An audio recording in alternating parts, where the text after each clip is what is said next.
Aku kesini mau ngambil uang aku. Uang apaan sih? Kamu selalu gitu ya? Selalu kamu lupain. Aku minta uang aku sekarang juga.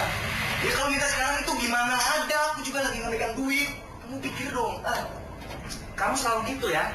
Selalu janji melulu. Dah terserah. Mana uang aku?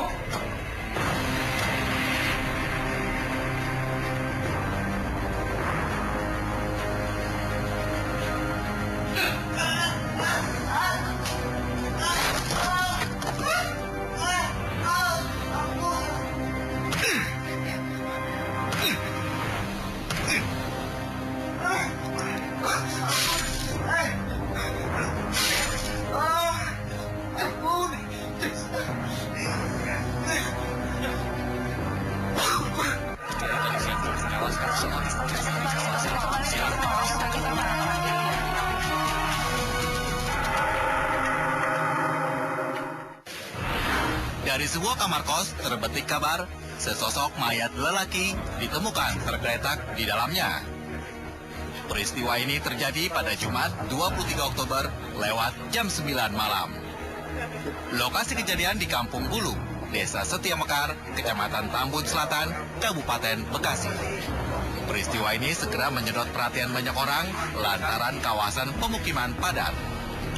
Pada hari Jumat, tanggal 23 Oktober tahun 2015, ya sekitar jam 21.30, kita mendapatkan informasi, laporan dari masyarakat bahwa ada orang tergeletak ya di kontrakan Kampung Bulu, RT 2 RW 23, Desa Setia Mekar, Tambun Selatan. Karena ada informasi orang tergeletak, kita respon cepat. Saya pimpin langsung, kita langsung melakukan cek TKP, dan betul bahwa di kontrakan itu terlihat orang tergeletak. Akhirnya rumah itu kita buka dengan pemilik kontrakan. Ya selanjutnya kita melakukan pengecekan, ternyata orang tergeletak itu sudah tidak bernyawa lagi. Dan terlihat lehernya itu terlilit oleh seutas kabel. Mayat lelaki yang tergeletak ini tak lain adalah salah seorang penghuni kos. Namanya Adi, atau dipanggil Andri. Umurnya 25 tahun. Kita tutup TKP supaya karena memang itu di padat pemukiman penduduk, kita melakukan olah TKP ini jangan sampai salah. Nah, setelah itu kita melakukan secara menyeluruh, mengumpulkan barang bukti, mencari saksi-saksi, dan diketahui akhirnya korban adalah bernama IR. Selain petugas dari Polsek Tambun, aparat Polresta Bekasi juga mendatangi lokasi. Kerja polisi dari kekuatan ganda ini tak mengalami kesulitan. Setidaknya, sejak awal, polisi punya modal pokok untuk penyelidikan, yakni kondisi korban yang tewas lantaran jeratan sebuah kabel. Hasil olah TKP didapatkan bahwa akibat dari jeratan kabel listrik tersebut, di bagian mulut korban mengeluarkan bercak darah, dan hasil otopsi juga mengatakan bahwa hasil dari pemukulan dengan tangan kosong terhadap korban tersebut diduga dilakukan oleh pelaku, sehingga di bagian gigi korban pun ada bercak darah dan di bagian mulut pun ada bercak darah. Polisi menyelidiki lokasi dan menyita semua barang yang diduga terkait dengan kejadian. Awal mulanya kita tidak tahu ini kira-kira korban apa ini, gitu. Karena apa? Barang korban ini hilang. Sepeda motor hilang, handphone hilang, dompetnya pun hilang, gitu kira-kira. Tidak ada sedikit identitas yang tertinggal di TKP. Setelah kita melakukan penyelidikan, ternyata selanjutnya diketahui keluarga korban, ya, yang tinggal di daerah Sukatani. Siapakah pembunuh Adi alias Andri dan mengapa korban dibunuh?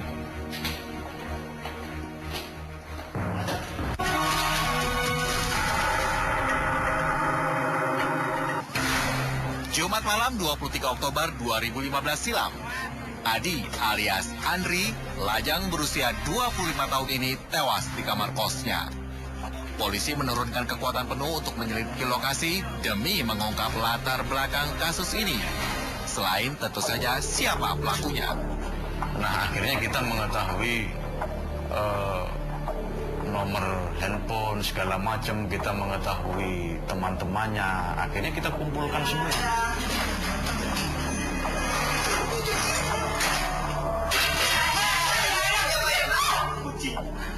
Apaan sih? Kaget aja deh. Kalau mau kesini tuh ketok pintu dulu, jangan main masuk aja. Jangan sih. Kamu orang istirahat aja. Silakan sih. Anjir. Kucing aja. Ngapain sih kesini? Ayo, makanan sama aku. Nih. Coba. Udah duduk, kalau main-main. Mana apaan sih? Jangan pegang-pegang aku. Kita kan masih. Itu deh. Ini tuh mah bikinnya susah.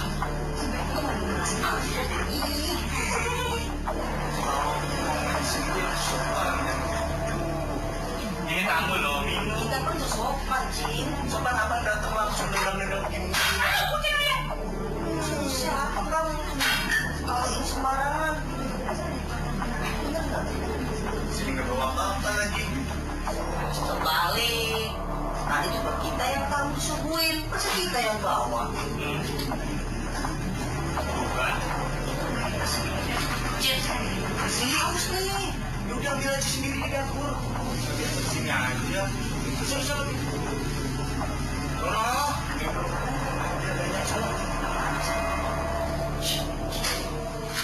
Ya, bulan lah. Terecin. Kenapa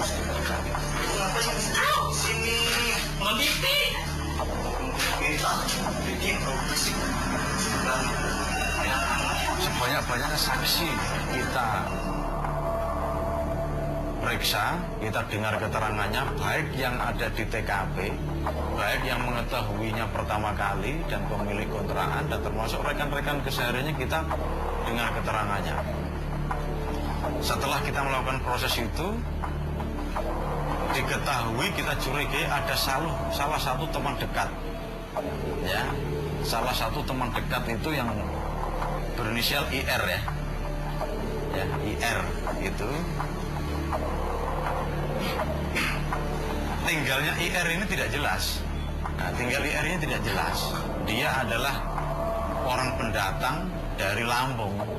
Nah, di sini dia juga pekerjaannya, dia pernah di salah satu PT, pernah juga di salah satu minimarket gitu. Pindah-pindah dia, si tersangka ini. Nah, kemudian setelah kita mengetahui, akhirnya kita melakukan penyelidikan sekaligus pelacakan. Singkatnya, polisi berhasil meringkus pembunuh Adi alias Andri. Polisi membekuknya di kawasan Lampung Tengah. Tersangkanya adalah teman dekat korban Andri. Namanya Irham alias Aam. Siapakah sosok Aam ini? Aam juga seorang lajang yang usianya juga sama dengan korban Andri, yakni 25 tahun. Begitupun status pelaku Aam, juga seorang lajang asal Lampung. Mas, pekerjaan mas apa sih? Nggak ada kerjaan dari bulan Juli. Selama kenal si korban perambutan? Enggak. Saya apa sih Pak? Penjaga toko. Yang mengejutkan, di hadapan polisi, Aam mengaku sebagai seorang lelaki pencinta sesama jenis. Mas jadi apanya? Laki atau perempuan ya? Biasa? Biasa ya laki. Lakinya, dia perempuannya. Kenapa dia yang minta cinta mas gitu? Biasanya kan laki yang lebih agresif gitu. Enggak. Ya kan tergantung Pak. Ada dua jenis gay itu Pak. Satu ya gay love, satu gay sex. Kalau yang seks itu yang maniak, walaupun kita nggak ada hubungan apa-apa, dia pasti. Kalau love tuh harus punya hubungan. Gitu. Iya. Mas apa? Love. Saya gay love. Love. Nah itu Mas sama dia nggak punya hubungan? Nggak punya, cuma sekedar tempat curhat, tempat cerita, tempat sharing. Itu aja. Berapa kali Mas ketemu? Selama ini udah nggak hitung, Cuma kali. nggak hitung. Nggak gitu. Iya, Selalu nggak, berhubungan. nggak. Pertama kali yang pas dia udah pindah ke sini tuh. Tapi pacaran. Nggak. Ada temennya lagi yang lain nggak, temennya Andri atau siapa yang sering datang? Kalau temen cewek ada sering main ke dua, yang sering main dari bilang sih dari temen SMP itu, yang rambutnya pendek sama yang rambutnya panjang, tuh nggak tahu namanya siapa tuh, sering main situ. Terus cowok-cowok juga sering nginep situ. Gitu dong nih, yakin kalau kamu tuh gini, bawa makanan, bawa minuman. Datang-datang malah lagi minum. Ih, nggak modal datangnya, ya kan, Cong? Ih, bawa apaan, Cing? Kenalin dong. Si Cong kan? Lihat sini.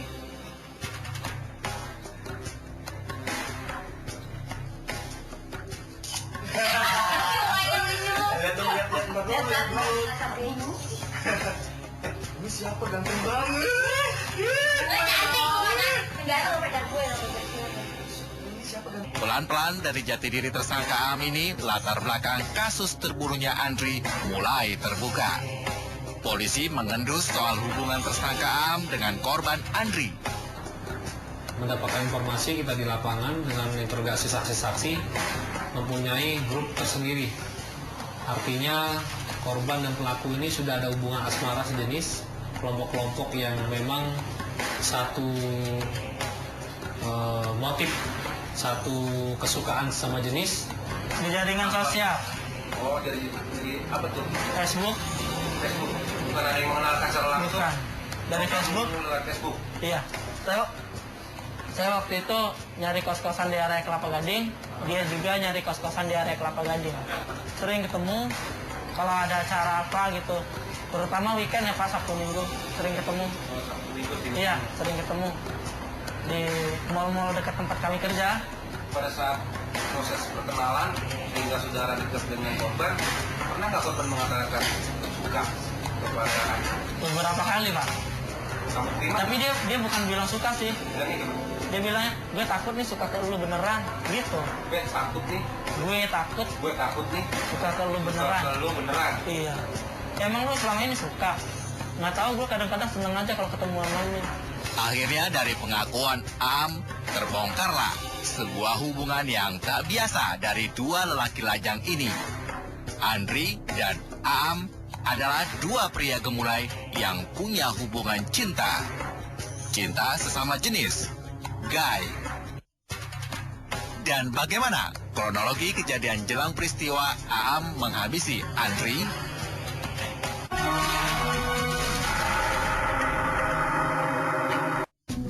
Di hadapan polisi, Am, lelaki lajang berusia 25 tahun ini, sudah melucuti jati dirinya. Ia seorang Guy, seorang lelaki pencinta sesama jenis. Maka penelusuran pun terkait pada korban Andri. Ia juga serupa dengan Am. Jadi, inilah kasus yang dilakoni dua lelaki yang sedang dalam amuk percintaan sesama jenis. Waktu itu kita chatting di salah satu grup lah. Dia ngajak orang nyari kos-kosan yang serius, invite gitu.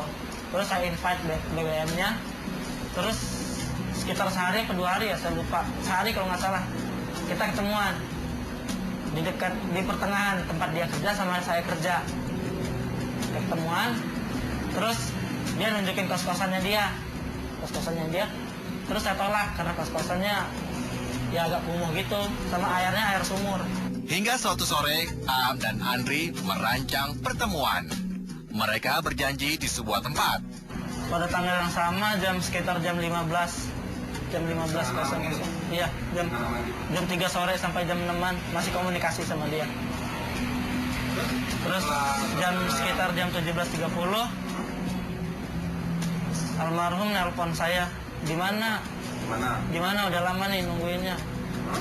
Oh ya udah, ntar tunggu. Maksudnya di mana? Dia menentukan tempat, Enggak, dia menanyakan posisi saya. Kalau tempat itu udah pasti, tempat biasa dia nunggu. Tempat biasa ya? Iya. Tempat saudara sering bertemu dengan korban Iya. sebelumnya ya? Iya. Di mana tempatnya? di salah satu minimarket Minimarket. di depan masjid.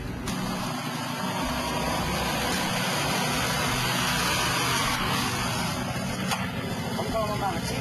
Ya aku kan harus buang dulu. Jadi yang di depan dulu.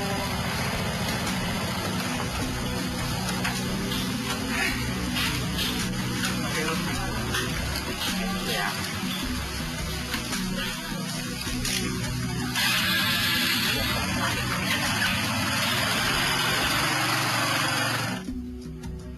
Sore berlalu, Aam dan Andri pun bertemu. Andri memboyong Aam ke kamar kosnya. Mulanya berjalan seperti biasa. Aam mengaku dirinya hanya punya kepentingan untuk menagih hutang pada Andri.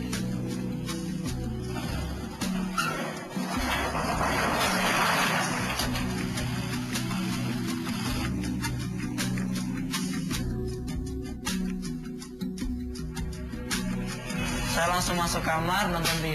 Dia nyalain TV, Dia nyalain TV. saya nonton, dia mandi. Dia mandi. Selesai mandi dia masuk, Masuk. terus ngobrol-ngobrol kayak biasa, ngobrol tentang acara yang kami tonton, Nonton acara apa waktu itu? stand up comedy Pak. Terus selanjutnya Terus kayak biasa, kayak malam-malam biasanya dia selalu menawarkan saya buat itu, apa itu? berhubungan intim dengan dia.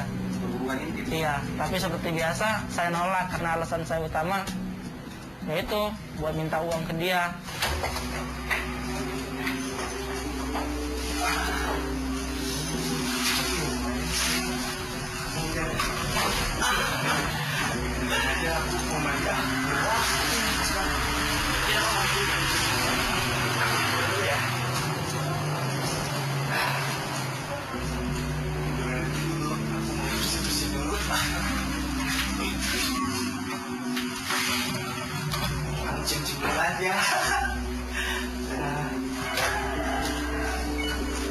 Aam mengaku persoalan hutang ini jadi alasan kuatnya untuk menyambangi Andri.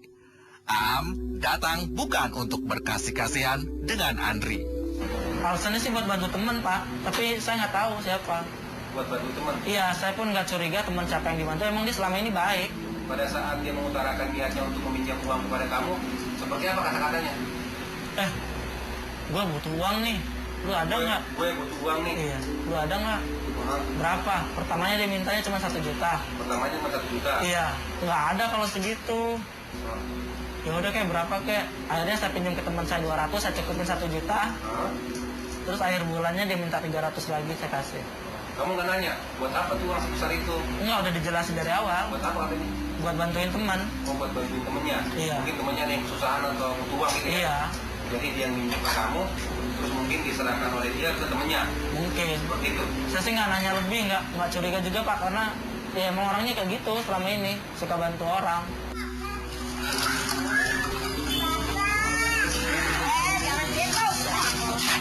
Kamu ada apa sih? Telepon aku buru-buru. Aku sebenarnya lagi bingung. Kamu mau tolongin aku nggak? Mau tolong apa aja sih? Aku lagi bingung. Aku mau bayar kosan tapi aku nggak punya duit. Terus bantuin aku ya. Bantu lagi? Nggak banyak kok, 900. Kemarin aku udah pinjam kamu 400.000. Sekarang kamu pinjam lagi. Ya ntar aku balikin sekalian 1.300.000 ya. Ini dong bantuin. Kalau nggak nanti aku diusir sama bapak kos. Ya udah. Tapi kamu jadi ntar balikin ya. Iya. Aku juga nggak ada uang. Ya gitu dong. Ini ada 900.000. Tapi ntar kamu jadi balikin. Iya. Semuanya. Iya. Janji ya? Iya. Aku langsung pulang aja ya. Soalnya udah sore nih. Sampai waktu berjalan di dalam kamar kos itu, kepentingan Aam dan Andri tak bertemu. Aam ngotot memperkarakan soal hutang, sedangkan Andri ingin bercumbu.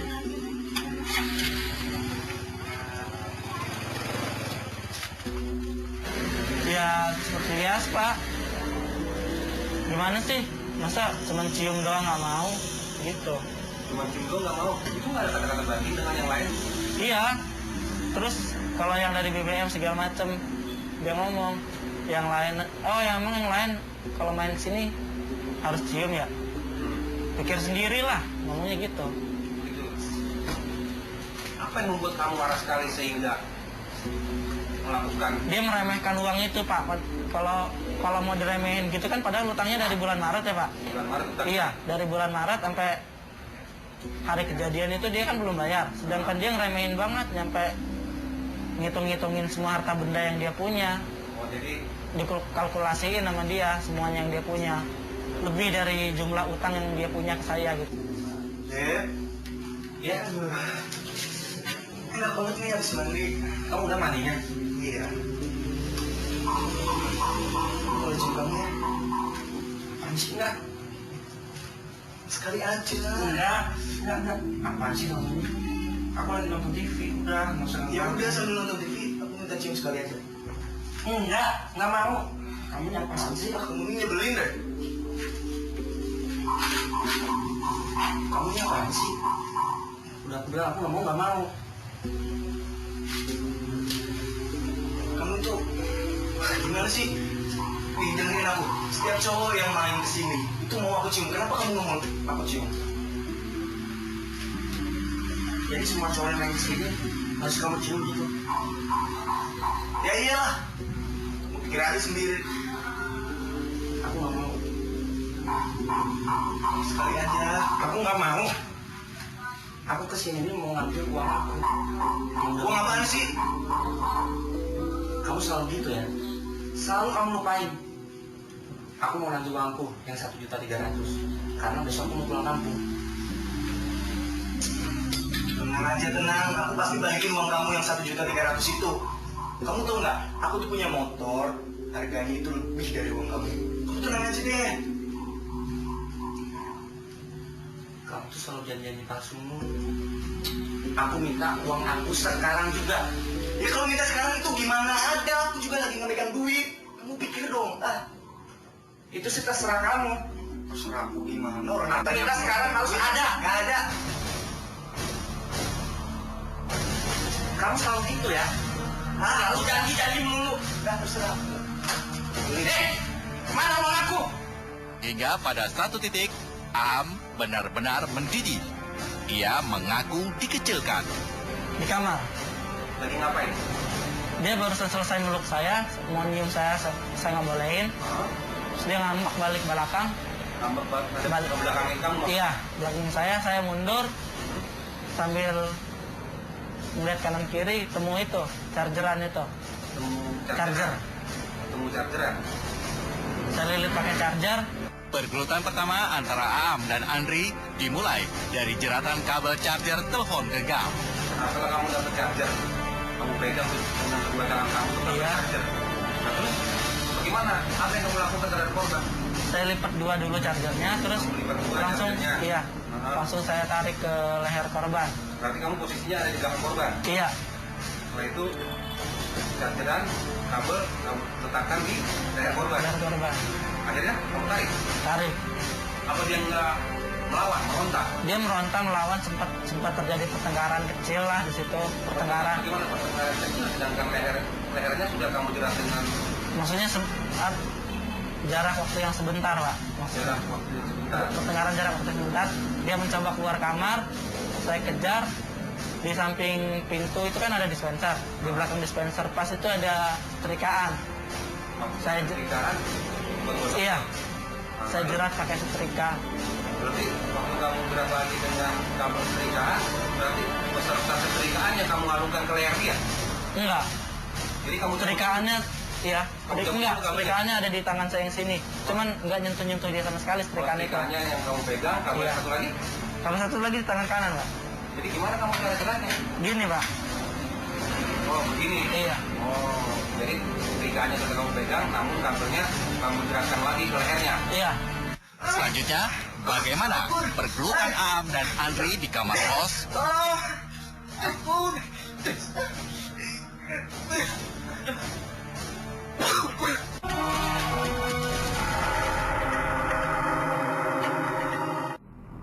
Andri meminta percumbuan pada Am, tapi Am mengelak.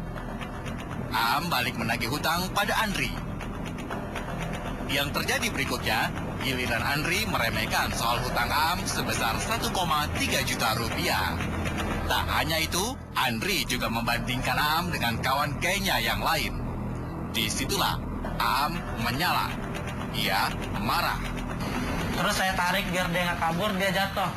Nah itu di kepala korban itu ada luka, robek, Iya. dan berdarah di belakang sini. Itu kenapa? Ya itu dia jatuh pas saya tarik itu, Pak.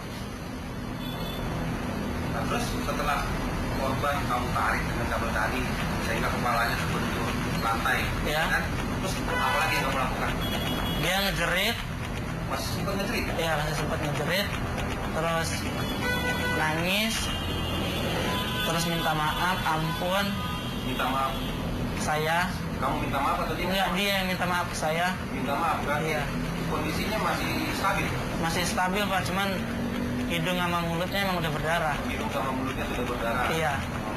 Terus tapi suaranya keras banget, Pak, sampai bikin orang kumpul, kedengaran ramai di luar. Oh di luar. Iya, saya jadi ketakutan, Pak. Di tengah pergulutan itu, seorang saksi bernama Slamet sempat mendengar suara gaduh. Slamet adalah penjaga tempat rumah kos. Waktu kejadian itu pas saya itu kejadian itu sekitar jam 9-an malam. Jam 9 malam saya sedang cuci baju, terus saya membuka pintu karena di dalam panas, gitu kan. Pas di dalam panas terus saya keluar, terdengar suara duk sekali, duk gitu kencang, seperti batu dibenturin gitu, ke tanah itu. Pada detik-detik terakhir, Andri roboh. Tubuhnya tersungkur di lantai kamar kos.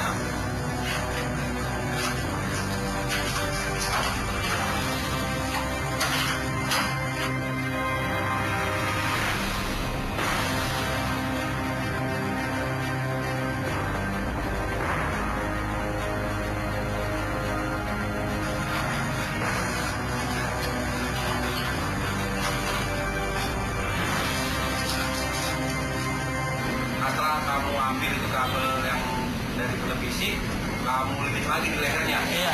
Terus Terus saya ikat. kamu ikat itu kabel. Iya. Kabel listrik itu kamu ikat Iya. yang warnanya coklat itu kan? Iya. Tadi? Terus saya duduk ketakutan, Pak, harus kayak mana. Di situ nggak ada pikiran buat ngambil barang dia. Nggak ada pikiran. Nggak ada, kan memang tujuan saya buat minta uang. Ah. Terus dia bikin kesel, ya itu saya takut ke polisi, udah saya bunuh. Nggak ada pikiran buat ngambil barang dia, cuman saya pikir gimana saya bisa keluar dari ruangan itu. Sedangkan satu-satunya pintu keluar di depan. Nah waktu keluar, pas keluar tuh ya kan mas tahu nih di luar banyak orang. Waktu pas keluar itu mas ngapain aja? Pas habis dibunuh gitu. Terus ada orang Saya kan? ada ibu-ibu. Bisa nggak Jon? Ceritain. Ya. Pas dibunuh. Pas saya keluarin motor, saya lihat ada ibu-ibu, aduh, saya langsung ketakutan, pengen masuk lagi, ngurung diri, biarin aja ntar ditangkap polisi. Tapi saya, apa ya Pak? Saya takut ibu saya kecewa kalau saya ditangkap polisi di sini gitu. Terus saya balik lagi, saya pura-pura ajak dia ngobrol aja. Nanti ngobrol ibu. Enggak, cewek itu Si korban. iya. Udah, gue pulang ya, besok gue kesini lagi. Gitu aja. Langsung. Terus Seakan-akan saya keluar, iya, seakan-akan dia masih, masih hidup, jadi ibu itu denger gitu. iya. Ujungnya, Aam berhasil kabur dari lokasi kejadian. Adi, gue balik dulu ya.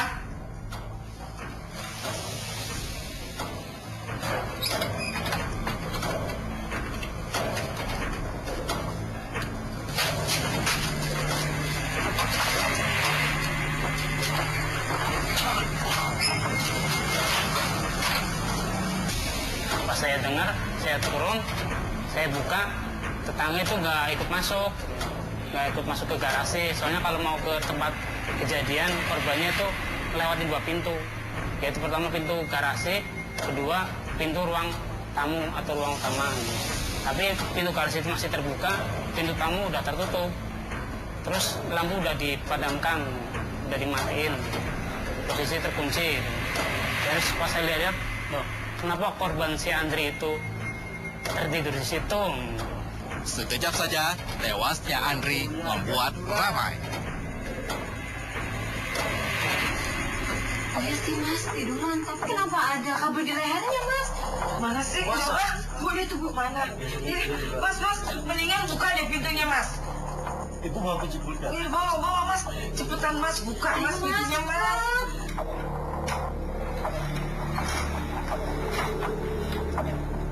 Ya Allah, Astagfirullahaladzim. Bu, ini pembunuhan bu. Sementara ini penyidik mendapatkan bahwa murni pelaku merasa kurang nyaman dengan pengakuan dari korban yang selalu membanding-bandingkan si pelaku dengan inisial M yang juga teman dekat pasangan sejenis dari korban Andri. Mungkin kita bisa katakan bahwa antara korban dan pelaku mungkin ada cinta segitiga di antara korban, pelaku, dan teman yang dibanding-bandingkan tersebut, sehingga pada kesempatan di kamar tersebut pelaku betul-betul merasa emosi dengan adanya situasi yang selalu dia dibanding-bandingkan dengan teman dari korban sendiri yang mungkin ada bagian dari cinta segitiga antara korban, pelaku, dan inisial I tadi. Tadi saudara jelaskan ya, tidak ada niat untuk mengambil barang-barang korban, ya kan? Tapi pada saat kamu ditangkap oleh anggota Polsek Tambun ya, ditemukan barang-barang ya, dompet, ya kan? Handphone 2, ya kan? Itu adalah milik korban. Iya. Terus di dalam dompet itu ada KTP, SIM, ya kan? Kartu BPJS, ya kan? NPWP, ya kan? Milik korban. Kamu bilang tidak ada niat untuk mengambil barang tersebut. Iya. Tapi mengapa barang itu ada di kamu? Saya kan takutan kemana saya bisa lari. Kalau saya larinya jalan kaki biasa, segitu orang melihat korban, kan orang udah kumpul tuh di depan. Ya, misalnya Sekali orang teriak, misalnya saya- kamu tidak ada niat lah untuk mengambil barang-barang korban, ya? Iya. Mungkin kalau hanya sepeda motornya. Tapi kenapa?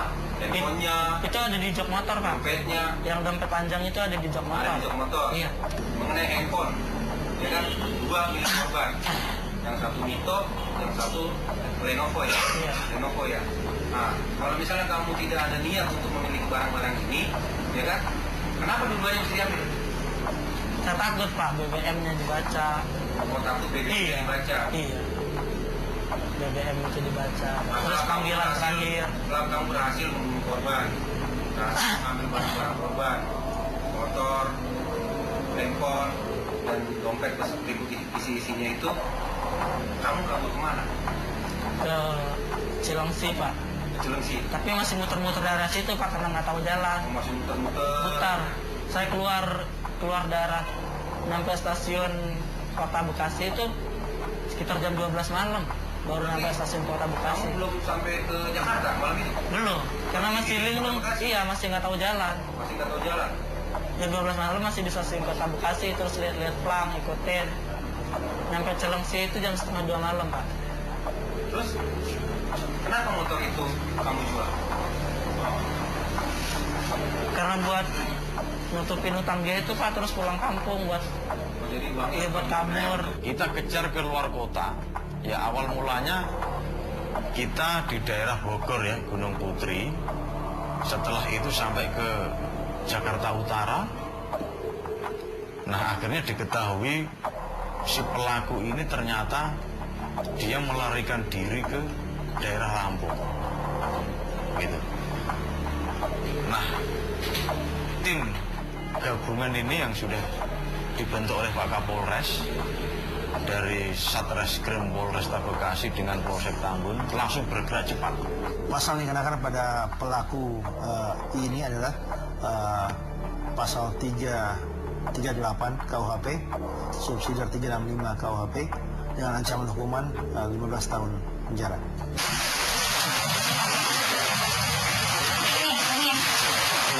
Makasih ya.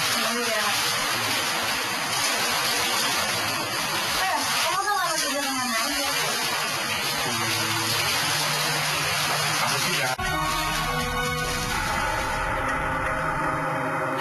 Yang tersisa dari peristiwa ini adalah soal riwayat Aam. Di hadapan polisi, ia mengaku memiliki kelainan seksual. Ketika kecil, Aam mengalami peristiwa-peristiwa yang tak biasa, bahkan tak layak buat Aam yang masih bocah. Kenapa kamu sampai mengalami kelainan seks seperti ini? Waktu kecil, Pak. Nggak tahu ya umur berapa, tapi waktu itu belum sekolah. Belum sekolah kamu? Belum sekolah. Nyampe kelas 4 SD lah. 4 SD ya? Berarti sekolah dong? Enggak, dari belum sekolah sampai kelas 4 SD. Sekolah sampai kelas 4 SD? Iya. Oh, ya. Saya mengalami... Lama juga tuh? Iya, saya mengalami pelecehan, Pak. Siapa? Dari teman-temannya abang, terus dari sepupu-sepupu, tetangga-tetangga. Terus sama juga faktor lainnya, waktu saya kecil itu nggak boleh keluar rumah, Pak. Nggak boleh keluar rumah? Nggak boleh. Sedangkan saya pengen ikut abang saya main, mandi di sungai. Ya main sama temen-temennya, tapi dibilangnya anak kecil nggak boleh ikut main. Ntar main? Iya, ntar Terus yang repotin. membuat kamu kelainan seks juga sejenis itu apa? Ya nggak tahu Pak, tumbuh sendiri karena itu mungkin faktornya. Saya selalu dikurung di rumah dengan ketiga kakak perempuan saya dan satu adik perempuan saya. Terus selalu mengalami pelecehan itu. Tapi kalau cewek masih tertarik nggak? Masih. Masih tertarik. Nah kalau yang sendiri gimana? Perasaan gimana sama cewek sama cowok? Saya bisex Pak. Oh gitu. Maksudnya gimana? Suka cewek suka cowok. Tapi paling besar apa? Ke cewek. Ke cewek? Iya, lebih besar ke cewek sukanya. Sekarang punya pacar? Punya dari dulu sampai sekarang belum. Dari dulu mereka belum punya pacar? Belum putus. Oh masih belum putus? Iya. Jadi waktu pacaran sama yang ini masih punya pacar perempuan? Iya. Di mana? Waktu itu sih di sini ya Pak, di Pulau Jawa. Jam sekitar sore lah, maghrib dia berangkat ke Lampung, jam 3 subuh saya ketangkap. Apa pendapat cewek Mas gimana? Belum pernah ngehubungin, nggak sambung. Tapi tahu ya? Kayaknya sih udah tahu lah dari orang-orang kampung. Semua orang kan nggak mau ya Pak terakhir kayak gini ya. Buat orang tua yang masih punya anak kecil, yang cowok, biarin dia mau jadi apa, dia mau keluar, dia mau main sama siapa. Nggak harus berbatas dengan umur, kalau selagi itu dikenal, selagi bisa dipantau. Dan jangan batasin geraknya. Karena kalau dengan dikurung di rumah itu nggak berarti dia harus baik. Belum tentu dia bisa jadi baik. Mungkin perilakunya baik Pak di mata orang. Cuma siapa tahu hati di dalam Pak. Sebuah masa yang terlalu murung buat Aam. Gelap.